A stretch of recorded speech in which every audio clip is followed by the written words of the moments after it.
Dans tous les Metroid, tout le monde est d'accord pour dire que les pirates de l'espace sont les pires raclures de la galaxie. Ils attaquent et exploitent des planètes entières, tuent des innocents et surtout tentent par tous les moyens de détruire tous ceux qui ont un lien avec la Fédération Galactique. Mais en vrai, des menaces pour la galaxie, il en existe beaucoup d'autres autres que les pirates de l'espace. Et vu le titre de la vidéo, vous avez compris desquels je compte parler, à savoir le Phazon et les Parasitix. Mais en vrai, laquelle des deux est la pire menace pour la galaxie? Qu'est-ce qui est pire entre buter sous l'effet du Phazon ou être infecté par le Parasitix? C'est ce qu'on va voir aujourd'hui dans cette vidéo qui confrontera le Phazon versus le Parasitix.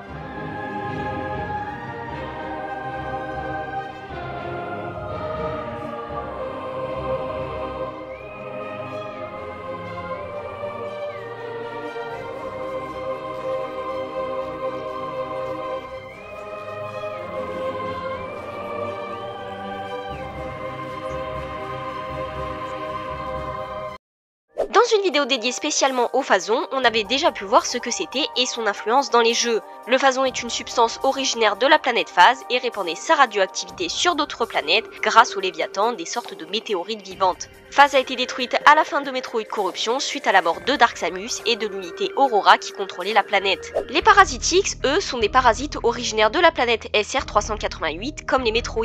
Ils ont la particularité de prendre l'apparence de n'importe qui en infectant un autre et en copiant leur ADN. Ils sont tués une première fois quand la station BSL s'écrase sur SR388 et une deuxième fois sur la planète ZDR dans Metroid Dread. Actuellement, ces deux substances ont disparu. La dernière trace de Phazon se trouvait sur Zebes avec le Spore Zone, le dernier monstre lié au Phazon, et les X ont disparu lors de l'explosion de la dernière planète où ils se trouvaient. Mais du coup, ça aurait été qui le pire entre les deux? On va les classer selon leur potentiel et leurs faiblesses, et ensuite on désignera le grand vainqueur. Les effets négatifs du Phazon, vous les connaissez bien. Étant extrêmement radioactif, il entraîne des mutations assez violentes. Il a également un pouvoir de corruption mentale, entraînant toute perte de conscience chez le sujet corrompu. Autre que les organismes vivants, l'impact des Léviathans entraîne une infection de l'écosystème entier d'une planète. Rien n'est épargné, que ce soit les monstres, les plantes et même les morts. Chez le Parasitix, on retrouve des effets négatifs similaires au Phazon. En effet, les X ont aussi la capacité de contrôler mentalement leurs victimes, et ça qu'elles soient vivantes ou encore mortes. Mais le caractère propre du X, c'est bien sûr le clonage par la contamination et l'absorption de l'ADN d'un hôte. Grâce à ça, ils peuvent reproduire n'importe quel organisme vivant en monstre encore plus enragé, voulant seulement vite se multiplier pour provoquer encore plus de dégâts. Notez que le X peut également survivre à la mort de son hôte et peut également prendre possession de certains robots. Concernant les effets négatifs, on peut donc dire que les deux sont horribles. Pour cette première manche, on va donc attribuer le point aux deux. Passons maintenant aux moyens de s'en débarrasser. Malgré sa grande capacité à survivre et à se reproduire plus vite que les lapins en Australie, le Parasitix est connu pour être la grande victime des Metroid. C'est entre autres pour se débarrasser d'eux que les Metroid ont été biologiquement modifiés par les Chozo. Malgré que les X auraient réussi au cours du temps à infecter certains Metroid, ils n'ont jamais réussi à les vaincre. Et comme dirait Bec de Corbeau, la plus puissante des Metroid permettrait aussi leur disparition grâce au vaccin de Metroid qu'elle possède en elle, ce qui la rend invulnérable aux Parasitix et qui permet leur absorption. Les X ont disparu par destruction des lieux où ils se trouvaient, le dernier sur ZDR. Ils ont été rayés définitivement de la carte après son explosion. A savoir que même s'ils reviennent, Samus étant immunisé contre eux pourra toujours s'en débarrasser à nouveau. Pour le Phazon, c'est un petit peu plus compliqué, tout simplement parce que le Phazon n'a aucun prédateur. En réalité, le Phazon ne peut être éliminé que par le Phazon en fait. Mais attends, si le Phazon peut être éliminé que par le Phazon, comment t'as réussi à battre des boss sans armes de Phazon? C'est vrai que certains boss composés de Phazon ont été battus avec les armes de base de Samus, mais ça c'est seulement parce que Samus a eu accès à leurs points faibles n'étant plus protégés.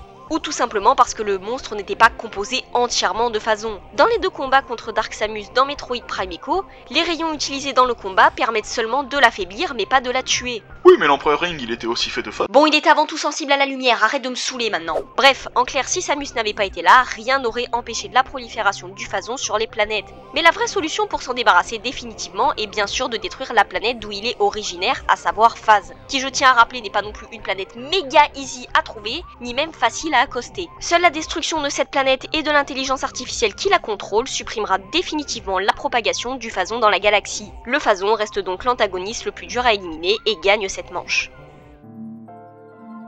Maintenant, on va se concentrer sur les menaces que les deux représentent dans les jeux et on va taper fort, les deux sont terribles. Ce sont des fléaux pour l'univers entier, donc il faut à tout prix s'en débarrasser avant qu'ils ne se répandent dans la galaxie. Leur propagation est cependant assez différente. Le parasite X, lui, se reproduit de manière asexuée, donc pas besoin d'un parasite mâle et femelle pour qu'il existe, et le phason, lui, se propage par auto-réplication. Les deux se répandent assez facilement, néanmoins le parasite X est moins présent dans la galaxie que le phason. Le parasite de base est originaire de SR388 et sa présence dans la station BSL ou sur la planète ZDR n'a été qu'accidentelle. Il s'est retrouvé sur la station BSL grâce au fragment de la combinaison de Samus infecté et sur ZDR suite au retour d'un soldat Chozo qui a été également infecté sur SR388. Mais c'est de la merde, les métroïdes ils ont servi à rien, vu que les X sont encore présents. Non, pas vraiment. Les métroïdes ont en fait tué la quasi-totalité des X sur SR388, mais un X avait infecté un monstre et était donc encore présent sur la planète. Sinon, tout le reste avait disparu. Sachant que ce X n'est quand même pas resté très longtemps sur la planète quand il a contaminé Samus alors qu'elle était venue faire un rapport de la faune et de la flore.